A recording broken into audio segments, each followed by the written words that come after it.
Second homes aren't just for the rich anymore. In fact, there's a huge demand for second cribs. The problem is that if you want to buy one, the timing for your loans may not be worse. Diana Olick probably owns 6 homes, and she joins us now to explain why the timing of all you second home buyers may be just a touch off. Diana.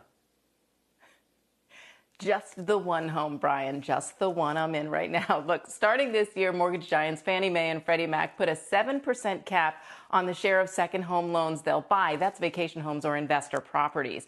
Now, this was at the request of federal officials under the Trump administration. They were looking to lower risk at the two companies. So now it's harder to qualify for a second home loan, and those loans may be pricier. This as the second home share of mortgage applications jumped to over 14% in February, up from annual averages of 9% in 2019 and 10% in 2020. Demand is up because of the increase in remote work and a little bit of urban flight. Now, a mortgage broker in Boca Raton, Florida, Matt Weaver, told me demand is way up, but he said, we are seeing it become increasingly difficult to qualify for financing for a vacation home or investment property. While there's no black and white change to requirements, we are seeing profiles that would once be approved now experience more challenges. But it's not game over, especially since mortgage rates are still so low. Melissa Cohen, a mortgage broker in the New York City area, said some non-bank lenders are now taking advantage of the changes at Fannie and Freddie and expanding their second home lending.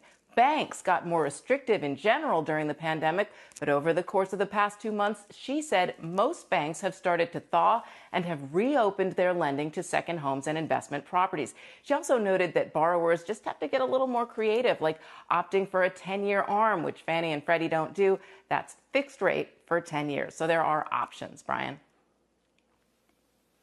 Okay, so Diana, with rates starting to rise a little bit right now, let's talk about additional issues, not just availability of mortgages, maybe tightening, whatever.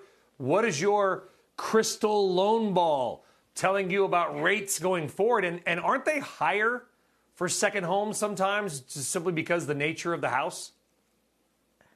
Yeah, because they're considered riskier loans, so there's a bit of a premium on those. But what's really interesting, and Melissa Cohen noted, is that as rates rise, refinances dry up. And that was a huge part of the lending business. So what happens?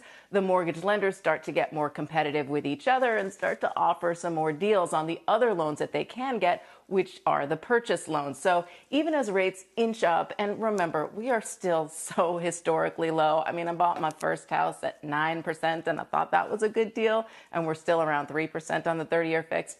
So they're starting to make better deals. And again, it's just a matter of shopping around and trying to be maybe a little more creative. Shepard Smith here. Thanks for watching CNBC on YouTube.